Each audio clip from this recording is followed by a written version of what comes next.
21주년 감사 예배를 드리면서 오늘 우리가 한번 반환점에 서 있다라고 생각을 하고 오늘 말씀을 한번 생각해 보겠습니다. 교회는 지금 심각한 도전 앞에 서 있다 이렇게 볼 수가 있습니다. 그래서 목회자들이 이렇게 모여서 하는 얘기들을 우리가 들어보면 상당히 교회가 어렵구나라는 생각을 굉장히 많이 합니다. 일단 교회가 변하고 있습니다. 첫째는 이제 교회가 변하고 있어요. 그래서 교회가 변하고 있다는 가장 큰 증거는 항상 교회가 이 변하는 상황을 뭘 가지고 생각을 하게 되냐면 성경을 가지고 이렇게 생각을 합니다. 그러니까 성경을 어떻게 바라보느냐가 이 교회의 변화의 가장 중요한 중심점에 있습니다. 그러니까 성경을 바라본다는 게 뭐냐면 이 자꾸 성경을 버리고 있다. 그러니까 성경을 버리고 있다라는 건 뭐 성경을 가까이 안 한다라는 개념보다는 교회들이 성경을 그냥 형식적으로만 이렇게 가지고 있는 모습들을 점점 이렇게 보여지고 있습니다. 그러니까 이제 하나님의 말씀이 아니라고 아예 하는 교회들도 있지만 하나님의 말씀이라고 성경을 얘기하는 교회들도 점점 성경을 형식적으로만 이렇게 취급을 하고 사람들의 마음은 성경보다는 이념화되어 있다. 그래서 자기들부터 이념을 이렇게 만들어 가지고 자기 소견에 오른 대로 행하면서 이 성경을 가지고 이렇게 거기다 그냥 덧붙이는 방식으로 가고 있다. 그래서 교회가 이런 상황으로 가게 된다면 점점 교회는 하나님으로부터 멀어져 가는 그런 모습을 우리가 보게 됩니다. 세상도 변하고 있습니다. 종교 기피 현상이 굉장히 심해지고 있습니다.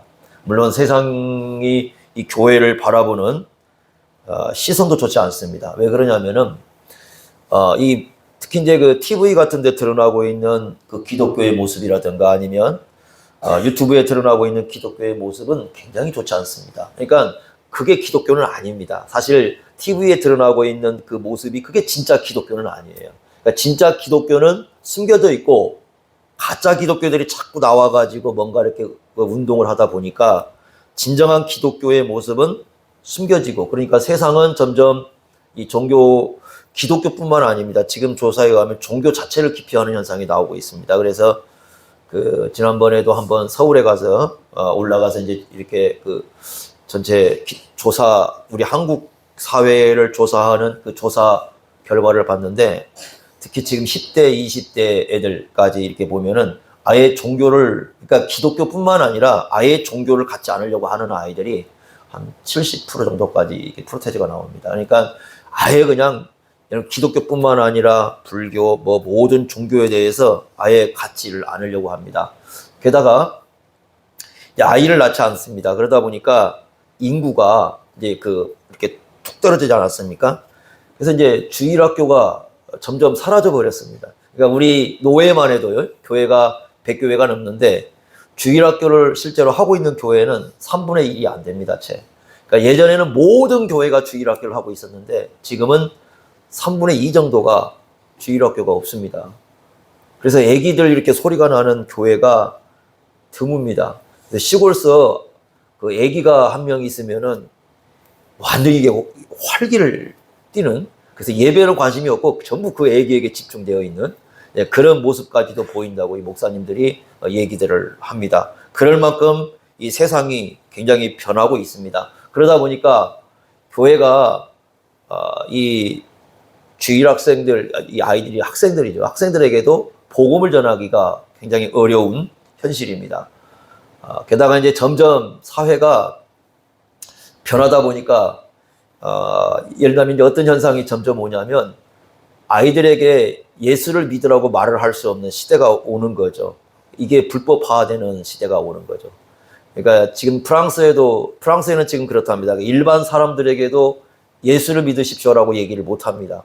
왜냐하면 그게 불법이에요. 예수 믿으라고 하는 것 자체가 종교를 강요한다고 해가지고. 그러니까 지금 우리 한국 사회가 점점 이제 그렇게 돼가고 있는 거죠. 그래서 이제 앞으로 아이들에게 주일 학생들에게 와서 전도지 주면서 야, 교회 좀 와라 이렇게 얘기하면 이게 이제 불법이 되는 겁니다.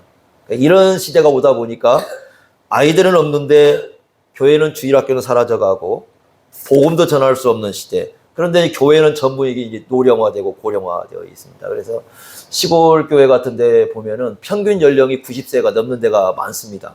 거의 90세가 넘는 데가 이런 현상이 나오고 있습니다. 그리고 예전에 교회당은 크지만 큰 교회당에 거의 성도들이 없어가지고 목사가 한번 이제 은퇴를 하기 시작하면 거기에 들어갈 목사가 없습니다.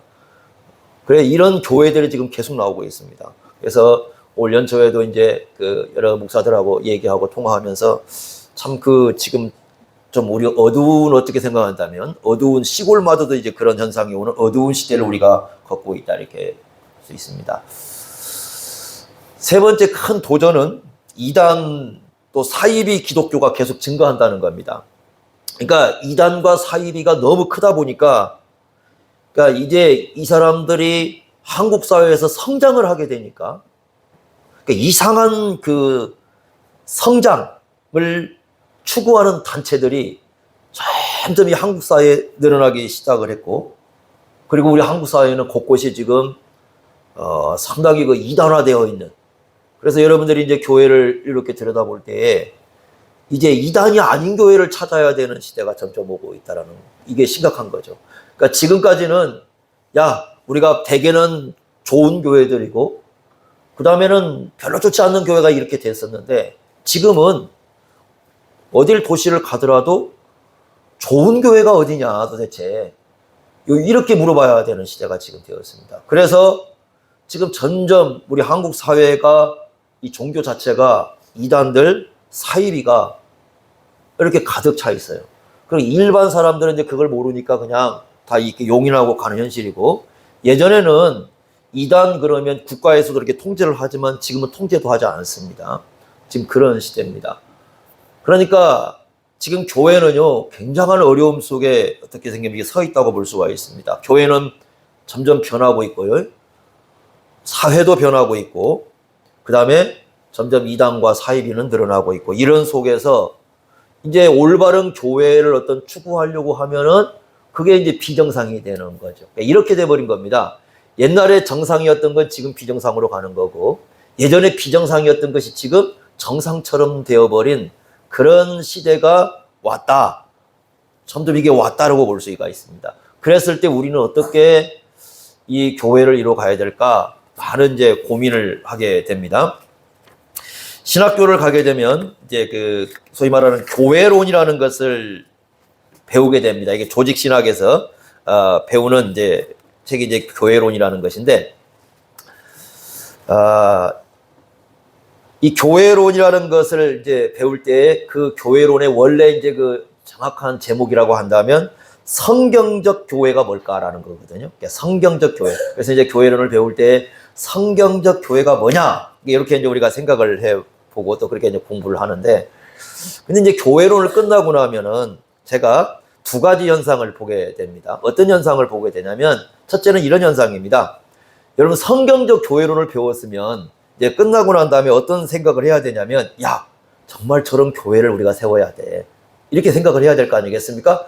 저게 성경에서 가르치는 교회고 저게 예수님께서 말씀하는 교회라면 정말 저런 교회를 세워야 돼. 이렇게 생각을 해야 되는데 그런 얘기를 한 사람을 거의 볼 수 없었다는 것이 첫 번째 제가 이제 봤던 현상이고요. 두 번째는 뭐냐면 제가 이제 대화를 하면서 이제 그런 얘기를 한번 했습니다. 우리가 저런 성경적 교회라면 저런 성경적 교회를 이루어야 된다. 이렇게 얘기했더니 주위의 반응이 뭐냐면 그러면 교회 절대 성장하지 않습니다. 교회 절대 성장하지 않습니다. 그러니까 오히려 성경적 교회론을 가지고 목회를 하면 교회가 성장하는 데 방해가 된다는 겁니다. 그러면 그런 상황에서 성장하는 교회는 어떤 교회일까? 근데 그게 이제 이상한 상황이 발생을 하는 거죠. 그래서 그럼 어떤 교회를 이루느냐 하고 얘기를 들어보면 성경적 교회라기보다는 다 자기들이 생각하는 교회인 거예요. 나는 이런 교회가 좋아 보여. 나는 이런 교회가 좋아 보여. 그래서 각자 자기 나름대로 다 얘기하는 이제 그런 현상을 목격을 하게 됩니다. 나중에 이제 생각해 봤을 때 그러면 한국 교회는 풍선일까 나무일까 이렇게 생각해요. 풍선일까 나무일까. 풍선도 이렇게 부풀어 오르잖아요, 불면은. 나무도 이렇게 자라나는데, 이런 풍선의 특징은 열매를 거둘 수가 없죠. 나무는 열매가 있습니다만 풍선은 열매가 없습니다. 우리 한국교회는 부풀어오는 풍선일까 아니면 진정 나무가 성장해서 자라난 교회일까라는 그 고민을 굉장히 많이 하게 됩니다. 그래서 이제 저희가 신학교를 졸업하면서 각오를 합니다. 그래, 세상이 그렇게 가더라도 다들 뭐 성장이 안 된다고 해도 성경적 교회를 이뤄보자, 이렇게 다 각오하고 나옵니다. 그런데 이제 시간이 가면서 조금씩 지나가면 다 편들되기 시작을 합니다.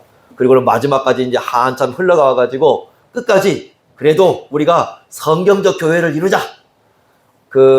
우리 한국교회의 신학에 기반을 두었던 박윤선 박사님이 계시는데, 아주 우리 한국교회에서는 성경 전체를 이렇게 볼 수 있는 대스승이시죠. 그분이 이런 얘기를 써놨습니다. 한국교회는 망하는 교회가 나와야 된다. 여러분들, 이게 이상한 얘기죠. 왜냐하면 모든 사람들이 성장을 얘기하고 있는데 박 박사님 뭐라고 하냐면 한국교회는 망하는 교회가 나와야 된다. 그 말이 무슨 얘기냐? 진정한 진리를 지키다가 마지막까지 쓰러지는 교회가 나와야 돼. 끝까지 진리로 걸을 수 있는 교회가 나와야 된다는 겁니다. 그래야 한국교회는 살아난다. 만약에 모든 교회들이 그렇게 잘못 가고 있는데 결국은 진리대로 살아가는 교회가 나오지 않는다면 한국교회는 결국은 망할 수밖에 없다는 것이 그분이 가르친 내용입니다. 근데 일리가 있죠. 근데 실제로 목회를 하다 보니까 이제 목회에 다양한 어려움들이 있습니다. 그러다 보니까 이거 타협합니다. 이거 타협합니다. 이거 타협합니다. 그러다 보니까는 이게 아무것도 뭔가 이제 할 수 없는 이제 그런 상황이 와버리는 거죠. 이게 이제 교회 목회 현실입니다. 그러다 보니까 이것도 타협하고 저것도 타협하고 다 타협을 하게 됩니다. 이제 요즘에는 암 걸리신 분들이 많이 계시지 않습니까? 제가 전에 목회할 때 이제 그 교회 안에 이제 암이 걸리신 분이 계셨어요. 그랬을 때 제가 이제 어떤 비유를 썼을 때 제 암에 대한 약간 이제 비유를 썼습니다. 그랬더니 한 번은 저보고 보자고 그러십니다. 그래서 갔습니다. 왜 그러십니까? 그랬더니 목사님, 그 얘기 안 했으면 좋겠습니다. 절대 암이라는 말을 안 썼으면 좋겠습니다. 왜요? 그랬더니 암 걸린 사람이 있는데 그 암이라는 말을 쓰면 굉장히 불편합니다. 그러시더라고요. 그래서 그런가 보다 하고 이제 그냥 그러고 말했습니다. 여러분 그 보십시오. 이제 그 교회를 딱 봤더니 요즘에는 혼자 사신 분들 많잖아요. 결혼 얘기도 못 합니다. 이혼하신 분들 많잖아요. 가정생활 얘기도 못 합니다. 그러다 보니까 성경을 다 여기 다 줄여내야 되니까 목사가 이제 할 말이 없어요. 뭐 얘기하면 다 상처받았다고 하니까 어떻게 할 얘기가 없는 거예요. 이러다 보니까 목사들이 그럼 뭐 하느냐? 하나밖에 할 게 없는 거예요. 왜냐하면 사람들과 얘기하면 다 상처가 된다고 하니까 하늘은 상처 안 받아요. 그죠? 그러니까 뭐만 하는 거예요? 와서 그냥 기도만 하는 겁니다. 죽자 사자. 하나님 앞에 기도하는 거예요. 왜? 여기는 상처받을 일이 없거든. 교회가 이렇게 돼가고 있습니다. 그러니까 지금 뭔 얘기를 할 수가 없는 시대가 되어버린 거죠. 그래서 앞으로 목회하는 젊은 사람들 정말 힘들겠다. 이제 그런 생각을 많이 합니다. 그래도 이제 끝까지 그럼에도 불구하고 마지막까지 누군가 하나는 어느 교회 하나는 성경 진리대로 길을 걸어야 된다는 생각을 합니다. 그래서 이런 길에서 이제 포기하지 않고 이제 교회가 세워졌고, 그리고 교회가 세워져서 지금까지 21년 동안 저희가 이제 달려왔습니다. 근데 어떤 의미를 갖고 우리가 달려왔는가? 이제 우리가 좀 간결하게 이제 우리가 성경 본문하고 봐서 우리가 지금 앞으로 이런 도전 속에서 또 어떻게 해야 되는가 하는 이런 과제까지 한번 보겠는데, 한번 무너진 것과 세워야 될 것 한번 보겠는데요. 세 가지 잠깐 우리 짧은 내용을 한번 보겠습니다. 자, 오늘 이제 우리가 보려고 하는 그 교회는 빌라델비아 교회죠. 7절에 보시면 빌라델비아 교회를 말씀을 하고 있는데, 2장과 3장에는 7교회가 나오고요. 실제로 1세기에 있었던 교회입니다. 그리고 이제 교회에 대한 예수님의 평가가 나오는 그런 내용을 우리가 볼 수가 있는데, 그러니까 부활하신 예수님께서 빌라델비아 교회에게 하시는 말씀이에요. 말씀이지만 13절 보니까 성령이 예수님이 하신 말씀을 가지고 모든 교회가 이 말씀을 좀 들어봐야 된다, 이렇게 얘기를 하고 있습니다. 자, 빌라델비아 교회는 누가 언제 복음을 전해서 세웠는지 전혀 모릅니다. 이제 그런 얘기는 나오지 않으니까. 그런데 몇 가지 이제 특징이 있는데 한번 보겠습니다. 첫째는 여러분들이요, 2장에, 그러니까 요한계시록 2장에 교회가 4개가 나오고요. 3장에 3개가 나와요. 그죠? 그쪽 7개가 나오는데 2장 그 4교회 중에서 책망이 없는 교회가 하나가 있습니다. 서머나 교회죠. 그러니까 책망이 없다라는 건 좀 교회가 중심에 있다라는 겁니다. 그리고 3장에서 책망이 없는 교회가 어디입니까? 바로 이 빌라델비아 교회죠. 근데 여러분들이 잘 보시면 앞에 무슨 교회가 나와요? 4대 교회가 나오죠. 뒤에는요, 라오디게아 교회죠. 그러니까 이런 거예요. 이 빌라델비아 교회는 4대 교회와 라오디게아 사이에 있으면서 양쪽 교회와 뭔가 좀 달라요. 그걸 여러분 좀 보셔야 돼요. 그래서 첫 번째로 칭찬을 받은 교회가 무슨 교회다?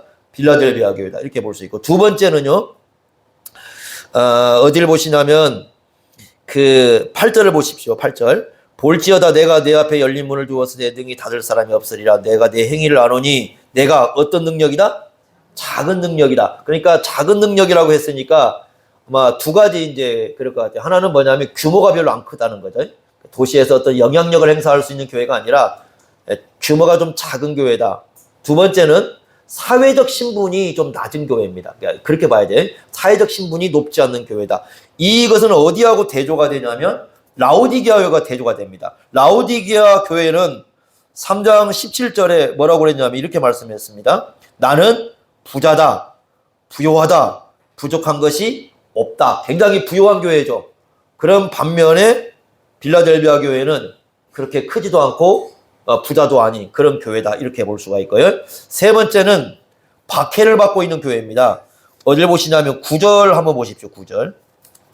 보라. 그 다음에 뭐라고? 사탄의 회당. 이렇게 불러요. 사탄의 회당. 뭐 회당은 원래 어떤 곳입니까? 회당이 유대인들이 모여서 예배 드리는 곳이지 않습니까? 그런데 이걸 그 유대인들이 모여서 예배하는 회당을 뭐라고 부르냐면 사탄의 회당이라고 부르고 있습니다. 그 얘기는 무슨 말이냐면 이 회당이 누구에게 쓰임을 받고 있다는 거예요? 사탄에게 쓰임을 받고 있어요. 그렇다면 분명한 건 뭐냐면 이 회당이 아마도 기독교인들에 대한 굉장한 공격을 했을 것이다. 그러니까 박해가 심하게 있는 그런 그 교회, 받고 있는 그런 교회라는 걸 우리가 좀 볼 수가 있겠죠. 그래서 박해를 받고 있는 교회다. 유대인들에게 이렇게 볼 수 있고요. 네 번째는 그럼에도 불구하고 여러분들이 보시면 성경에서 하나님의 약속을 가장 많이 받은 교회에 속한 곳이 바로 빌라델비아 교회입니다. 하나님의 약속의 내용을 한번 보겠습니다. 8절 한번 보십시오. 볼지어다 내가 내 앞에 뭘 두었다고 말합니까? 열린 문. 자, 여러분들 7교회 중에서 열린 문을 둔 교회는 이 빌라델비아 하나밖에 없습니다. 어디를 열려 있느냐, 어디를 향해서 열렸느냐 그랬을 때 이 하늘을 향해서 열려 있다고 볼 수 있습니다. 그리고 능히 닫을 사람이 없다. 이게 중요한 게 뭐냐면 4장 1절에 보시면요. 4장 1절에 보니까 하늘에 뭐가 있다고 말씀해요? 열린 문이 있죠. 자, 지상에 열린 문을 가진 교회는 하나밖에 없습니다. 어디입니까? 빌라델비아 교회입니다. 그런데 하늘에도 뭐가 있어요? 열린 문이 있습니다. 그럼 요한계시록 4장과 5장에서 이 열린 문을 통해서 이렇게 하늘을 바라보거든요. 그러면 그 하늘은 어떤 장면이 나와요? 4장과 5장에서 하나님이 보좌에 계시고 그 보좌 주위에서 예배 드리는 장면이 나와요. 그러니까 이렇게 보시면 됩니다. 어떻게 보시면 되냐면 하늘에서 이루어지는 예배와 가장 가까이서 예배를 드리고 있는 교회가 어디예요? 빌라델비아 교회다. 그러니까 빌라델비아 교회의 예배를 하나님께서 굉장히 중요하게 받고 계신다. 그러니까 나머지 7교회가 다 예배를 드리고 있겠지만 그 가운데 하나님께서 가장 기뻐하면서 받고 있는 예배의 공동체는 어디였다? 빌라델비아였다. 이렇게 여러분 봐도 괜찮은 그런 표현이고요. 그 다음에 그 약속이 주어지는 게 9절 한번 보십시오. 9절 보니까 그 사탄의 회당을 얘기하면서 자칭 유대인 하나 그렇지 아니하고 거짓말하는 자 중에서 몇을 내게 주어 그들이 와서 내 발 앞에 뭐하게 한다? 절하게 한다. 이런 겁니다. 유대인들 가운데, 회당에 속한 유대인들 가운데 몇 사람이 와서 절한다는 건 어떤 뜻이냐면은 그 유대인들에게 복음이 전파돼가지고 그 유대인들이 예수를 믿고 돌아온다는. 그러니까 이 교회에 약속된 겁니다. 그러니까 유대인들 가운데 예수를 믿고 돌아오는 사람이 있다. 이렇게 얘기를 합니다. 아주 좋은 거죠. 의미가 크죠. 자, 그 다음에 10절 보겠습니다. 또 약속을 주시는 게 10절 말씀 보겠습니다. 10절. 내가 나의 인내의 말씀을 지켰으니 내가 또한 너를 지킬 것이다. 시험의 때를 면하게 하리니 이는 장차 온 세상에 임할 시험이 있다고 그러죠. 온 세상에 임할 시험. 자, 이거 중요한 겁니다. 여기서 면한다는 말은요, 면한다. 시험을 면한다, 때를 면한다는 말은 시험이 없다라는 의미가 아니에요. 온 땅에 시험이 임한다고 한다면 빌라델비아 교회도 시험을 겪을 수밖에 없죠. 그러면 면한다는 말은 무슨 말이냐? 그 시험을 이길 수 있게 해주신다는 겁니다. 시험이 왔을 때 시험을 이길 수 있는 것도 하나님의 은혜입니다. 그런데 그런 은혜를 이 교회에 주시겠다. 이렇게 말씀을 하시고 있어요. 자, 그 다음에 또 하나 어디를 보시냐면 12절 한번 봐. 12절. 이기는 자가 나옵니다. 그러니까 여기 이기는 자는 아까 얘기한 거 뭐가 있다는 상황에서 시험 있는 상황에서 이기는 자입니다. 그런 사람에게 내 하나님 성전에 뭐가 되게 한다? 기둥이 되게 한다. 여러분 성전의 기둥이라는 것은 아주 특별한 위치죠. 여러분 우리가 그래서 옛날에 그 애들 보고 야 너는 기둥감이야 뭐 그러지 않습니까? 기둥감. 그래서요 아주 좋은 아주 일꾼이 되어라 이제 그런 의미에서 쓰는 표현인데 어쨌든 이 기둥이 된다. 더군다나 하나님의 성전에서 기둥이라는 말은 굉장히 특별한 위치가 이렇게 될 것이다라는 그런 약속을 하고 있습니다. 자, 그래서 이 빌라델비아 교회는 상당한 약속이 주어지고 있습니다. 뭘 보고 그렇게 하시느냐는 거예요. 그렇죠? 뭘 보고 그렇게 말씀하는가? 그랬을 때 8절을 보시면 자, 8절과 10절에 말씀하고 있죠. 하나밖에 없어요. 그 약속을 주시는 이유가. 8절 보겠습니다. 볼지어다 내가 내 앞에 열린 문을 두었을 때 능히 닫을 사람이 없으리라. 내가 내 행위를 안다 그랬습니다. 작은 능력이라고 하면서 뭐라고 했냐면 내 말을 지키며 내 이름을 배반하지 않았다. 그러니까 예수님의 말씀을 지키고 예수님의 이름을 배반하지 않았다고 얘기해요. 10절 보세요. 10절. 이렇게 말씀합니다. 네가 나의 인내의 말씀을 어떻게 했다? 지켰다. 그러니까 내가 너를 지키겠다. 그러니까 하나밖에 없죠. 이 교회가. 잘하고 있는 거 하나만 해놨어요. 뭡니까? 예수 그리스도의 말씀을 지키는 거죠. 그러면 4대 교회란 보세요. 4대 교회. 그 앞에 나오는 4대 교회. 살아있다는 이름을 가졌지만 죽은 교회. 자, 이렇게 말씀했습니다. 3절 한번 보십시오. 3절. 3장 3절. 그러므로 내가 어떻게 받았으며 어떻게 들었는지 생각하라. 자, 보십시오. 이 교회도 하나님의 말씀을 어떻게 했어요? 받았고 하나님의 말씀을 들었어요. 그런데 뭐 하지 않았어요? 지키지 않았어요. 이 차이가 나요. 자, 그래서 이렇게 차이가 나는 겁니다. 4대 교회하고 그 빌라델비아 교회를 비교할 때는 4대 교회도 하나님의 말씀을 들었지만 지키지 않았고, 근데 빌라델비아 교회는 하나님의 말씀을 지켰고, 라오디게아 교회하고 비교했을 때는 라오디게아 교회는 굉장히 부유하고 사람도 많은 교회였지만 빌라델비아 교회는 규모도 적고 그렇게 부유하다고 볼 수 없는 그런 교회고, 그럼에도 불구하고 4대 교회나 라오디게아 교회에 비해서 어디를 칭찬하고 있다? 빌라델비아를 철저하고 있다. 왜요? 하나님의 말씀을 듣고 어떻게 한다? 지키고 순종하기 때문이다. 그래서 여러분들이요, 이 수많은 도전 앞에서 교회가 가질 수 있는 응전의 힘은 하나밖에 없어요. 뭐예요? 성경입니다. 그러니까 이런 거 보시면 됩니다. 성경이 하나님의 말씀이라는 것이 무너져 버리면 교회는 어떤 응전을 할 수 있는 힘이 존재하지 않게 됩니다. 그래서 하나님께서 세상과 싸워서 이길 수 있는 힘, 또 사탄과 싸워서 이길 수 있는 힘, 교회가 잘못 갔을 때 그런 이단들과 싸울 수 있는 힘으로 주신 건 딱 하나예요. 그냥 무기로 주신 거 하나입니다. 성령의 검으로 주신 거 하나입니다. 그게 바로 뭡니까? 하나님의 말씀입니다. 그러니까 교회는 결국은 하나님의 말씀을 어떻게 받아들이고 어떻게 순종하고 이렇게 가느냐에 따라서 교회는 달라지는 겁니다. 그러니까 세상의 도전 앞에서 교회들이 무너지는 상황 속에서 우리가 끝까지 우리가 하나님 앞에서 걸어갈 수 있는 길은 우리 모든 교우들이 하나님의 말씀을 중심에 두고 이 말씀 앞에 서서 우리가 살아가는 그 길밖에 없다. 이걸 우리가 빌라델비아 교회를 통해서 배울 수가 있습니다.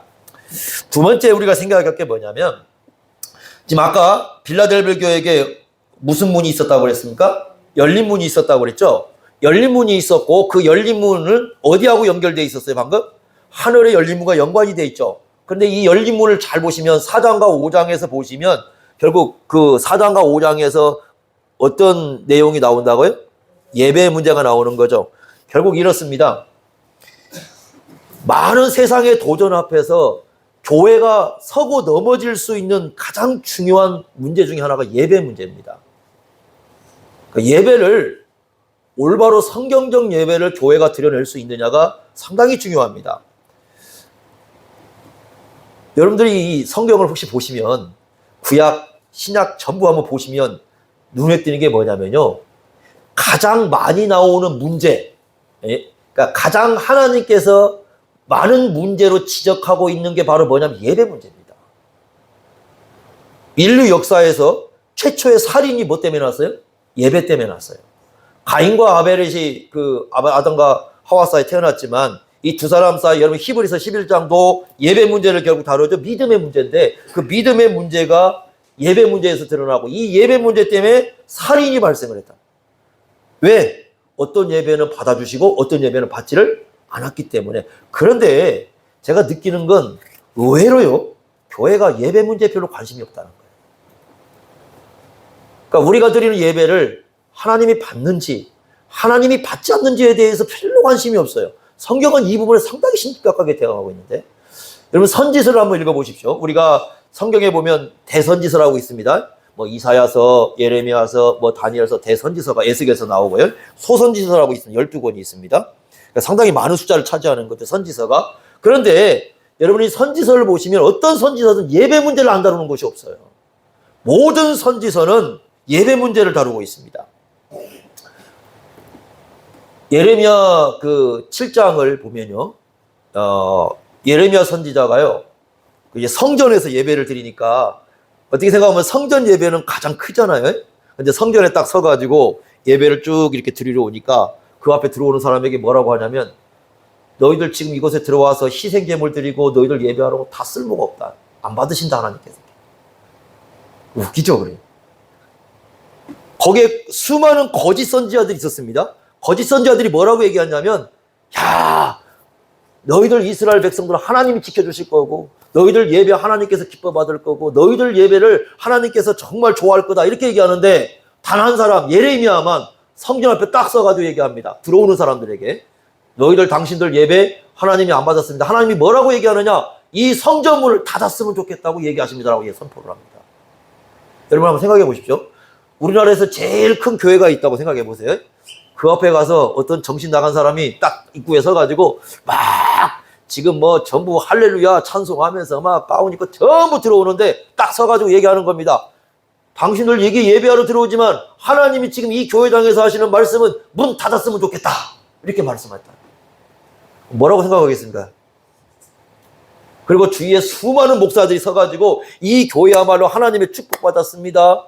하나님의 영광이 임했습니다. 이 교회 하나님께서 엄청나게 좋아하십니다. 그러고 있는데 단 한 사람이 딱 서가지고 이 교회를 문을 닫았으면 좋겠다라고 얘기를 딱 했을 때 뭐라고 하겠습니까? 예레미야가 그 꼴인 거지. 그런데 선지자가 다 그래요. 거의 다 그렇습니다. 선지자들이. 그러니까 선지자들이 욕을 얻어먹었어요. 왜? 다들 그 하나님의 막 엄청나게 예배를 잘 받는다고 하는데 선지자들 여러분 이사야 같은 거 1장부터 얘기하잖아. 1장부터 이스라엘 백성들이 모여서 수많은 사람들이 와서 손 들고 막 기도하고 막 난리가 나는데 뭐라고 얘기합니까? 하나님이 너희들 손을 다 들다 보니까 피만 묻어가지고 너희들 기도 하나님께 다 쓸데없다고 마당만 밟는다고 안 받는다고 그렇게 1장부터 그렇게 선포하잖아요. 나중에 뭐 성경에 나오진 않지만 이사야 선지자는 이스라엘 백성들이 너무 싫어해가지고 톱으로 잘라주겠답니다. 선지자. 너무 싫어한 거예요. 그런 메시지를 싫어한 거죠. 그렇게 말씀을 전하는 것을. 그랬죠. 자, 예수님 당시로 한번 와보세요. 신약시대. 예수님 당시에요. 종교, 이게 큰 중심 한번 교파를 한번 생각해 보세요. 바리새인. 여러분 다 많이 들었지 않습니까? 그 다음에 제사장 그룹이 있잖아요. 성전을 다 지배했던 사람들. 그 다음에 사두개인들이라고 있지 않았습니까? 그리고 이제 저쪽에 따로 그 살았던 한 3,000명쯤 된다는 SNF파 사람들이 이렇게 모여가지고 자기들 공동체를 이루고 있었습니다. 그 다음에 좀 과격파도 있었어요. 이 사람들은 무력을 써서라도 좀 그 나라를 독립시키고 신앙의 자유를 찾아야 된다. 그렇게 얘기를 했는데, 자, 이 사람들이 주로 이렇게 쭉 지배를 하고 있었는데, 예수님이 여러분 마태복음 15장 8절 9절에 뭐라고 얘기합니까? 이렇게 얘기하는 거죠. 너희들의 예배는 전부 헛된 경배다. 이 전체 교파 중에서 누가 제일 그래도 사람들에게 신앙이 좋은 사람이라고 인정받냐면 바리새파 사람들이잖아요. 그런데 그 바리새파 사람들한테 예수님이 하신 말씀이 뭐냐면 너희는 하나님께서 헛되이 경배한 전혀 안 받는다 이렇게 얘기합니다. 그럼 나머지는 아무도 볼 거 없는 거예요. 그러면 유대인들 사회 전체가 다 어떻게 되냐면 하나님께서 예배를 거의 안 받는 쪽이죠. 예수님이 그랬으니 아니 뭐 예수님에 대해서 누가 좋아하겠습니까? 그죠? 그래서 우리가요, 여러분들이나 저나 예수님 오실 때까지 고민해야 될 문제가 뭐냐면 늘 예배를 우리가 드리지만 정말 주님께서 하나님께서 받으시는 예배가 뭔가에 고민을 하셔야 됩니다. 이건 정말 중요한 문제. 그래서 앞으로요, 교회가 제대로 서서 가려면은 하나님께서 받으시는 이 예배라는 것이 뭔가에 대한 올바른 생각을 갖고 있어야 돼요. 그렇지 않으면 다 마찬가지 됩니다. 이게 두 번째 문제고, 세 번째는요, 이제 여러분들이 그 교회에서 우리가 봉사를 한다, 섬긴다, 이렇게 했을 때 가장 중요한 게 이제 직분의 문제입니다. 직분의 문제인데, 종교개혁 당시에도 마찬가지고 지금도 마찬가지지만, 제일 문제 가운데 하나가 뭐냐면 직분의 문제였어요. 직분의 문제입니다. 우리는 로마 카톨릭의 직분을 인정할 수 있는가? 직제 문제도 많이 등장을 하고 또 이렇게 많이 등장을 하는데, 자, 여러분 한번 생각해 보십시오. 우리 한국 그 교회 안에서 이런 생각을 하는 것이죠. 어떤 목사가 올바른 목사입니까? 어떤 장로가 올바른 장로입니까? 어떤 집사가 올바른 집사입니까? 어떤 권사님이 올바른 권사님이십니까? 즉, 왜 주님께서 교회 목사를 세웠고, 왜 예수님께서는 교회 장로를 세웠고, 왜 예수님께서는 교회 집사를 세웠고, 왜 예수님께서는 교회 권사를 세울 수 있도록 허용을 했을까요? 왜 그랬을까요? 요거 한번 여러분 깊이 한번 생각해 보셔야 할 것 같아요. 왜 그러냐면, 우리 한국 교회가 가장 잃어버린 것 중에 하나가 뭐냐면 교회 직분 체제입니다. 왜 존재하는지, 이게 왜 세워져 있는지. 그래서 이 교회를 생각할 때마다 교회가 망가진 것 중에서, 교회가 많이 망가져 있는데 가장 많이 망가져 있는 게 뭐냐라고 질문해 보면 직분입니다. 직분입니다. 여러분 어떤 장로님이 훌륭한 장로님이십니까? 지난주에 우리 오후에 약간 제가 말씀을 좀 드렸었죠? 직분과 신자로서 도리는 뭐라? 좀 다르다. 다르다. 어떤 목사가 훌륭한 목사입니까? 그 저번에 어떤 그 글에 그렇게 써놨더라고. 야, 그 우리 교회 목사님이 빗자루 들고 화장실 청소하더라. 야, 참 훌륭한 목사다. 여러분, 화장실 청소하는 건 좋은 거예요. 우리도 다 화장실 청소하고 살아갑니다. 안 보일 뿐이지. 그런데 화장실 청소를 잘하기 때문에 좋은 목사는 아닙니다. 사실 목사라는 직분은 그렇게 생각 안 해요. 화장실 청소를 하는 것은 신자로서 좋은 신자는 돼요. 그죠? 목사도 신자니까 좋은 신자는 되지만 목사의 직분은 뭐 하는 거예요? 말씀을 가르치고 성례를 집행하고 교회 7일을 하는 거잖아요. 요게 이제 세 가지가 원래 그거지 않습니까? 이런 걸 잘하는, 제대로 하고 있는 사람들이 사실은 올바른 목사 직분을 감당하고 있는 거죠. 그러니까 지금 문제는 뭐냐면 교회 안에 요게 달라졌어요. 그리고 한번 우리 교회도 질문을 해보긴 해봐야 되겠지만, 이제 직분 자체가 올바르지 이렇게 세워 있지 않으니까 애들한테, 주일학생들한테 아니면 저러나 청년들한테 앞으로 어떻게 장로님 되어 보실래? 이렇게 얘기하면은 뭐라고 대답할 것 같습니까? 한번 물어보십시오. 애들한테 권사님 앞으로 너희들 권사님 어떻게 되고 싶은가 한번 물어보세요. 한번. 네? 애들한테 장로님 되고 싶은가? 한번 물어보세요. 집사님 되고 싶은가? 한번 물어보시라는 거죠. 우리 아이들이 야 그래 우리 교회 이런 분처럼 이렇게 훌륭한 이렇게 되고 내가 이렇게 돼야 되겠다 뭐 이렇게 여러분 얘기하는지 한번 생각해 보라는 거죠. 이게 정말 심각한 겁니다. 심각한 겁니다.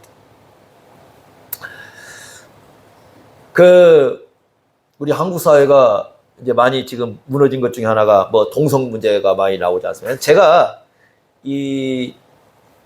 그 동성애 문제가 상당히 심각한 사회가 지금 현상이 되어버리고 점점 이제 그렇게 가고 있습니다. 그런데 제가 얼마 전에 이제 그 어떤 이제 목사님 교수님이시죠. 이제 그분하고 이렇게 얘기하면서 이제 그분이 하는 얘기입니다. 진짜 이게 문제는 어디에 있을까? 문제의 근원을 한번 찾아보자. 이렇게 가고 있는 문제의 근원을 한번 찾아보자. 라고 했을 때 그분의 말씀이 공감이 가는 겁니다. 어떤 얘기를 하냐면 지금 우리 한국 사회에 건전하게 부부가 남편과 아내가 이렇게 살아야 정말 건전하게 살아가는 가정이다라고 얘기할 수 있는 가정이 몇 개가 될까?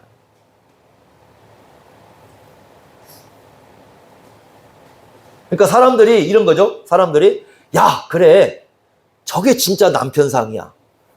저게 진짜 아내 상이야. 저게 진짜 한 가족의 부부가 살아가는 거야 라고 그 밑에 자라나는 아이들이 그렇게 바라볼 수 있는 가정이 얼마가 되냐. 우리 한국 사회 교회도 마찬가지. 그러면 이 아이들이요 소원 속에 마음 속에 정말 한 남자와 한 여자가 만나서 저렇게 살아가는 게 올바른 부부생활 이렇게 마음을 먹고 내가 나도 저렇게 살아야 이렇게 돼야 되는데 저렇게 살려면 왜 결혼했나 저렇게 살려면 왜 이렇게 했나 다 이런 식으로 가다 보니까 왜곡 현상이 나온다는 거예요. 그래서 비뚤어진다는 거죠. 굉장히 일리가 있는 얘기죠. 자, 이게 무슨 얘기냐? 똑같은 거예요. 여러분, 우리 한국 교회에 목사상도 마찬가지고 장로상도 마찬가지고 집사 다 마찬가지인데 그래 바로 저렇게 살아가는 거야말로 하나님께서 원하시는 진정한 목사, 장로요, 집사님이요, 권사님이요 라고 말할 수 있는 그 실질적인 그 부분이 얼마가 되냐. 그러다 보니까 그럼 저렇게 할 것 같으면 뭐하러 내가 저거 직분을 가져? 보니까 맨날 저렇게 뭐 저렇게나 했었고 이렇게 하는데 이런 현상이 나오다 보니까 다음 세대 사람들이 여러분 조사를 해보니까 교회 직분을 가질 마음이 없어요. 비뚤어져 있는 거죠. 그러니까 올바른 게 존재하지 않으면 그 다음 세대는요 그걸 가지고 싶어하는 마음이 존재하지 않는 겁니다. 근데 이게 지금 한국교회에 드러난 현상이에요. 그래서 지금은요 올바른 목사, 올바른 장로, 올바른 집사, 올바른 권사 자기의 직분 안에서 그걸 올바르게 좀 드러낼 수 있는 사람들이 좀 꿋꿋하게 좀 서 있는 사람들이 존재하는 것만도 우리 한국교회는 건전하게 서갈 수 있는 그런 바탕이 된다는 거죠. 그래서 앞으로 우리의 과제 중에 하나가 교회들 과제 중에 하나가 바로 이러한 올바른 직분을 세우는 겁니다. 그래서 제가 요즘에 열심히 헌법책 들고 다닙니다. 요즘 이제 헌법책 이제 전에는 놓고 다니고 요즘엔 들고 다니면서 제가 이제 얘기합니다. 이게 올바른 거다. 이게 바른 거다. 왜 이렇게 하지 않느냐? 뭐 계속 제가 외치고 다닙니다. 어쨌든 여러분들이 어려운 시대 속에서 신앙생활을 하고 있고 우리가 지금 이 도전 앞에서 응전을 해야 됩니다. 그래서 뭐 많은 게 있지만 적어도 우리가 이와 같은 큰 원리 그러니까 성경을 우리의 기반에 두고 그 다음에 하나님께서 기뻐하시는 그 열린 문을 가진 올바른 예배를 우리가 추구해 가면서 정말 교회 안에 이 직분부터 이렇게 바로 세워가는 어떤 그러한 교회를 이루어갈 때에 그나마 무너져가는 교회와 세상 속에서 우리 예수 그리스도가 교회의 주님 되시다는 것을 드러낼 수 있는 그런 공동체를 이룰 수 있다는 걸 우리가 기억할 필요가 있습니다. 이게 정말 시급합니다, 우리에게. 이런 부분을 우리가 한번 기억하면서 올 한 해 또 이런 부분에서 함께 좀 힘써 가시고 또 마음을 모아서 주님의 몸된 교회를 이뤄갈 수 있기를 바랍니다. 기도하겠습니다. 하나님 아버지, 주님께서 교회를 세우시고 이끌어 가시고 또 하나님 나라를 위해서 역사해 가심을 저희들이 아옵나이다. 이러한 교회를 저희들이 생각해 봅니다.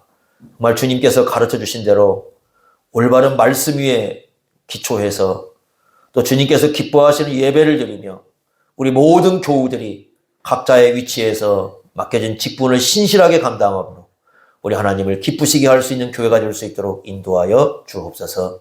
예수님의 이름으로 기도하옵나이다. 아멘.